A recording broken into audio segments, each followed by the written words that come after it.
اتصالات س و ش به مادات و مادات تخت.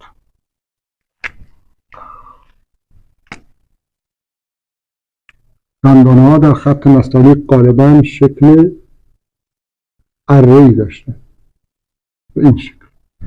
دندان سوم در این اتصال به صورت موجی هست. ما به این حرکت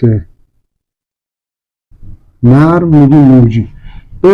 به انتهای این دندان موجی ما یک هفت باز وصل میکنیم. هفت باز دو تا پاره خط بود که زل اول بزرگتر، زل دوم کوچکتر و انتهای هفت بازمون از اولش به اندازه قابل توجهی پایین تر قرار میگیره. خب اینجا میبینیم که چقدر پایین تر انتهای هفت نسبت به اولش. یک منت بهش وصل میکنیم. این مثلا میشه ست. میبینیم که به صورت تدریجی کم کم کم کم کم کم کم کم میاد پایین تا بعد از طی دو سوم منت به خط زمینه میرسه. خب همین حرکت یک دو سوم موجی هفت باز اینجا دیگه مد هست. یک مد این حالت بهش وصل میکنیم. انتهای مد روی خط میزان یا همون کرسی میخوابه. نقطه ها رو حالا اگر پایین بود یا بالا وسط مد قرار میدیم به این شکل. اتصال به ف یک دو سه هر سه تا تیز اینجا مثل ابروی عین. خب از انتهای این ابروی عین ما مد بمونه می‌نویسیم. دقت کنین حتما سر عین به راست نگاه کنه. خب یک دو سه اینم از ابروی عین. ببینیم اینجا ما از بالاتر شروع کردیم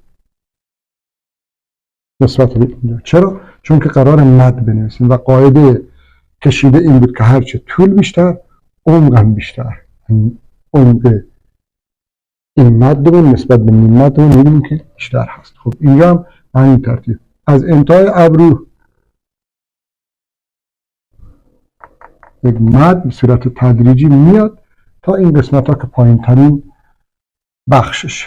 خب میخوایم بنویسیم مثلا تأسف این س و ف هست.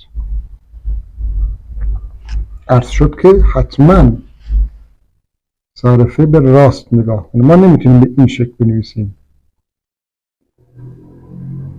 که بالا رو نگاه کنه. این اشتباه هست. خب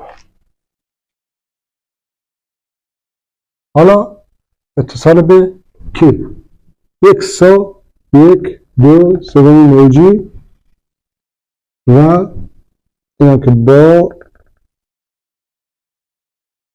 این از سامان. حالا یک نقطه که تا الان عرض نشد در این بخش خدمت عزیزان میگیم. در واقع از وسط به بالای این الف یک مقداری به طرف راست گرایش داره وقتی که ما میخوایم به که وصل کنیم. چرا؟ چون که هم با سرکش بهتر مچ بشه و هم شرایط رو فراهم کنه که ما کشیده که یک خط تقریبا افقی تر هست رو یا نیم کشیده اون رو بنویسیم به این حالت. پس چه در بک، چه در جک یا چک و چه در اینجا و سایر مواردی که در دروس آینده خواهد آمد شما بهتره که قسمت فوقانی این الف رو به طرف داخل ببرید. حالا اگر که بود از وسط سرکش بزرگ سرکش کوچولو رو میذاریم. یک سایه دیگه باز از وسط یکم میریم طرف داخل. اینجا دیگه از وسط مدمون رو جدا میکنیم. سرکش در اینجا کوچولوتره نسبت به این چون که خود مد به اندازه کافی فضا اشغال میکنه. خب اینم از مثلا شک. آخرین درس این بخش سی هست. دقت کنین حتما زیر این دوتا باید برابر باشه، زیر در واقع مدتون یا نیم مدتون و زیر این هلال سا، خب یا شا. سی، یک، دو، سوی موجی، دسته یه به صورت خوابیده و اینم از خود یه معکوس که پس از طی تقریبا یک سومش دیگه کم کم صعود میکنه. در سایر کشیده ها نزول تدریجی داریم، در یه معکوس چون که از چپ به راست نوشته میشه صعود تدریجی است. خب میخوایم بنویسیم مثلا پارسی یا فارسی. دقت کنیم که محل اتصال دسته و مد نه گرد میشه نه تیز میشه و نه دسته به این شکل نوشته میشه. بعضی دسته رو نمیخوابونن، دسته حتما باید شکل خوابیده نوشته بشه و بعد مدمون بهش متصل بشه. پس این شکل اشتباه است. خب دروس حاضر رو در ابعاد کوچکتر و استانداردش خدمت عزیزان می‌نویسیم.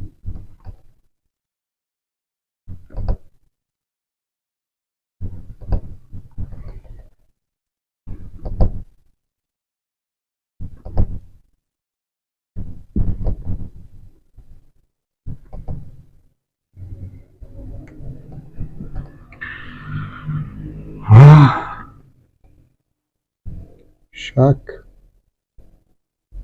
قسمت فوقانی الف کم رفت داخل.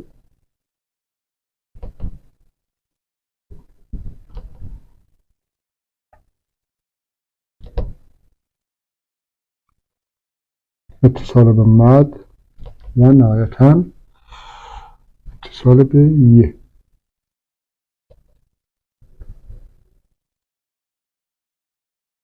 به این شکل مثلا شی. این از پایان درس‌های این بخش.